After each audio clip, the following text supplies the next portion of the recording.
Around 20 million barrels of oil and petroleum products moved through the Strait of Hormuz daily in 2024. Two channels, each only 2 miles wide, carry roughly a fifth of global petroleum liquids consumption. Iran has submarines designed for shallow Gulf waters, a mine stockpile in the thousands, and a confirmed Iranian-made drone strike against the commercial tanker Pacific Zircon in the Gulf of Oman. Why might one of the most important American aircraft near Hormuz have no flight deck, no fighter squadron, and a crew of just 9? Because it hunts what carriers were never built to find alone. To understand why, you need to understand what Hormuz actually is. The strait sits between the southern coast of Iran and the northern tip of Oman. At its narrowest, the strait is about 21 miles wide. The navigable channels are each only 2 miles wide, separated by a 2-mile buffer zone. Most tanker traffic moving through Hormuz is forced into those lanes. Saudi Arabia and the United Arab Emirates operate crude pipelines that can bypass some of that flow, but they cannot replace the full volume.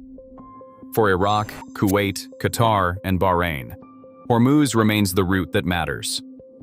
According to U.S. Energy Information Administration data, around 20 million barrels per day of oil and petroleum products moved through the Strait of Hormuz in 2024, roughly 20% of global petroleum liquids consumption.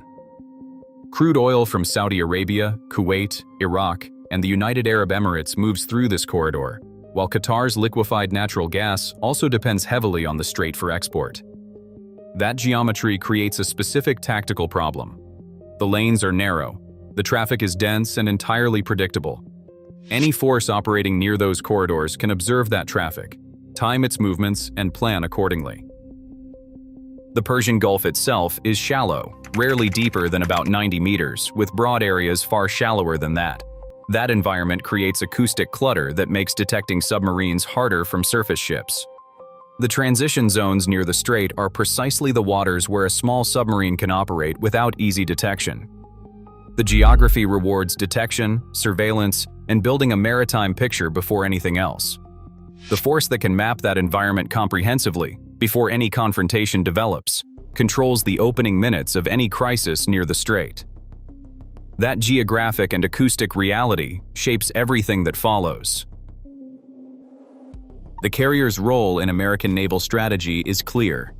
The confusion is about what that role means near Hormuz specifically. The United States Navy describes carriers as the centerpiece of American naval forces.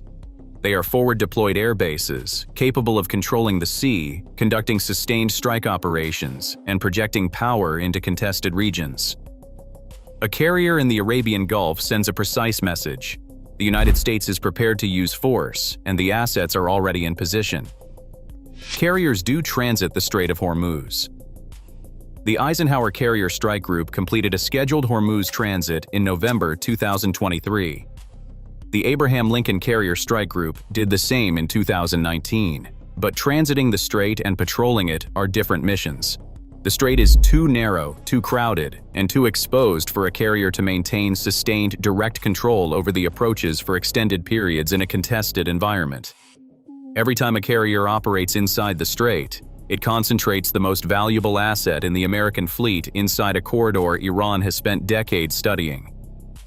That concentration creates a risk commanders weigh carefully before committing the carrier to extended operations inside the choke point. Beyond positioning, carrier strike fighters are built for air defense and strike.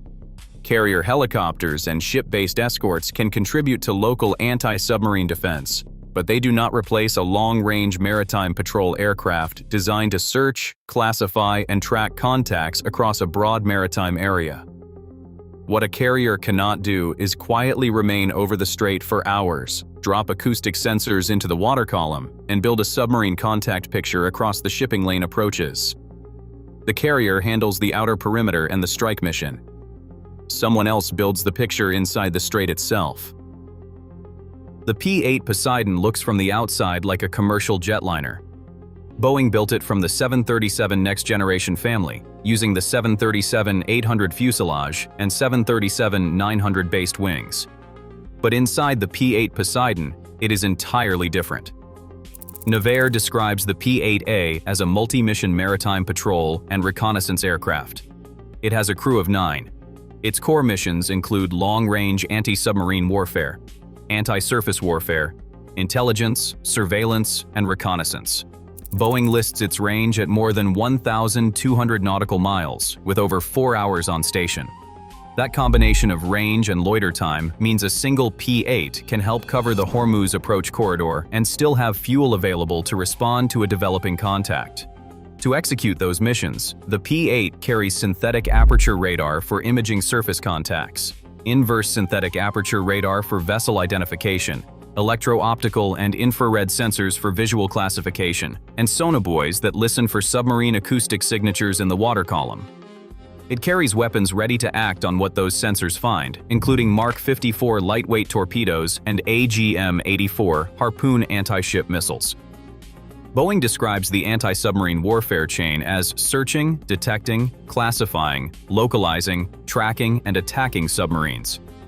9 crew members, multiple sensor systems running simultaneously, hours on station over the corridor. An airborne intelligence platform built to find what carriers cannot find on their own. The P-8 performs 4 distinct roles near Hormuz, and each one addresses a piece of the threat picture a carrier strike group cannot build on its own. The first is submarine hunting. The scale of Iran's submarine force in the Persian Gulf is routinely underestimated.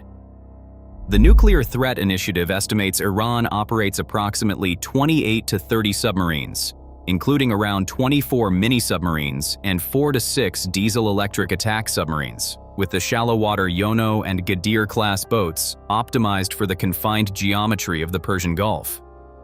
In acoustically cluttered shallow water, detecting these boats from a surface ship is genuinely difficult. A P-8 dropping a pattern of sonobuoys across a search area has a fundamentally different reach. It covers more ground faster, collects acoustic data from distributed sonobuoys across the contact area, and cues other assets immediately when it finds something worth investigating. That matters because the gap between detecting a submarine contact and losing it again in the acoustic clutter of the Persian Gulf can close in minutes. The second role is surface tracking. The strait carries dense merchant traffic around the clock. From altitude, the P-8's radar, ISAR, and surveillance systems help build a broad picture of vessel movement across the corridor. Which ship stopped in an unusual location? Which small boat crossed the inbound lane against traffic flow? That pattern of life data, shared across the carrier strike group in the Gulf of Oman, is what the Navy calls maritime awareness.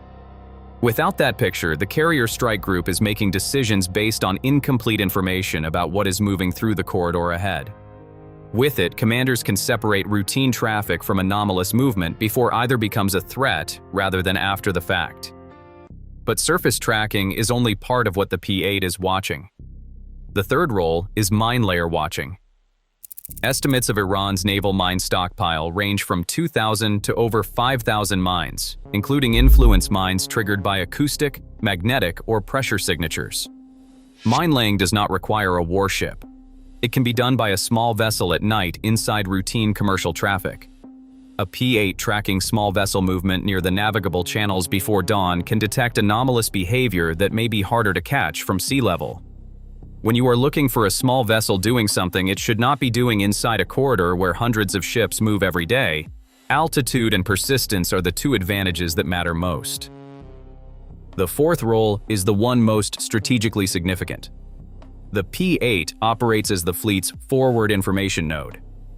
Via Link 11 and Link 16 data links, it feeds its tactical picture directly to a carrier strike group operating at a safer distance in the Gulf of Oman. The carrier's command center can receive a near real-time picture of the strait without positioning the carrier inside the restricted water. The P-8 works ahead of the carrier, inside the space the carrier cannot sustain, and sends back what it finds. That shared picture is what allows the carrier strike group to make decisions based on the actual threat environment, rather than assumptions about what might be moving through the strait. If this analysis is useful to you, subscribe. Strategic Decoded content goes up every week. These missions are not theoretical. The P-8 Poseidon has already operated in this environment, and the record is specific. In 2018, a P-8A deployed with the U.S. Fifth Fleet in Bahrain conducted long-range intelligence, surveillance, and reconnaissance missions across the Arabian Gulf, the Strait of Hormuz, and the Gulf of Oman. The Navy account describes the aircraft supporting ships transiting the strait and sharing a near real-time tactical picture with the Theodore Roosevelt Carrier Strike Group via Link 11 and Link 16. In June 2023, Iranian fast attack craft approached a merchant vessel in the Strait of Hormuz. The U.S. Fifth Fleet directed a P-8A Poseidon to monitor the scene from altitude. The situation de-escalated approximately 1 hour later. In November 2022, an Iranian-made Shahed series drone struck the commercial tanker Pacific Zircon in the Gulf of Oman. CENTCOM response force included U.S. Navy vessels and a P-8 Poseidon patrol aircraft on station to assess and track. 3 incidents.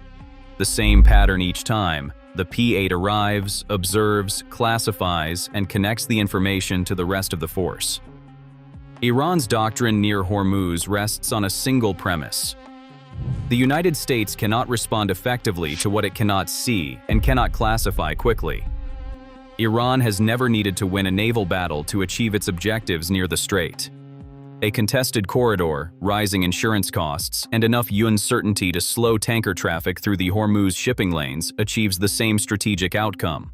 The mines, the submarines, the fast boats, and the drones all serve that same goal. The Islamic Revolutionary Guard Corps Navy operates swarms of fast patrol boats in the Persian Gulf. Iranian mini-submarines built for shallow water can move near the strait's navigable channels with limited detection risk from surface ships. Naval mines do not need to sink a carrier. One credible mine threat is enough to slow traffic, raise insurance risk, and force commanders to assess the lane before normal movement can continue. Shahed series drones launched from the Iranian coastline add another layer. An Iranian-made Shahed series drone has already struck a commercial tanker in the Gulf of Oman. They are inexpensive relative to the targets they hit and difficult to detect early on approach. Every one of these capabilities shares the same characteristic in the Strait of Hormuz: ambiguity in the shipping lanes. A fast patrol boat inside merchant traffic is not immediately identifiable as a threat. A mini-submarine in shallow, noisy water resists acoustic classification. Iran's strategic advantage is not symmetric naval power. It is the time between when a threat is deployed and when the opposing force understands what it is looking at. P-8 Poseidon compresses that time. It gives the fleet something more important than firepower at the opening stage of a crisis: warning, classification, and time to decide. The Strait of Hormuz has never been only a question of who has the largest warship nearby. It is a question of who understands what is moving through the water, through the air, and through the shipping lanes before the crisis begins. A carrier still matters. It projects power, deters escalation, and gives commanders strike options if deterrence fails. But the threat that could disrupt Hormuz may not begin as a visible naval confrontation. It may begin as a submarine contact in shallow water, a small vessel moving strangely before dawn, or a drone approaching from the Iranian coast. Near Hormuz, information comes before firepower. In a contested choke point like Hormuz, the platform that builds the first clear picture shapes the options available to every other asset in the region. P-8 Poseidon builds that picture, giving the carrier strike group warning, classification, and time before the threat arrives. That is what no carrier can do near Hormuz on its own. Not because carriers are weak or no longer matter, but because the first battle near Hormuz may not be fought with strike aircraft. It may be fought with information. If this is the kind of analysis you are looking for, subscribe. New videos go up every week.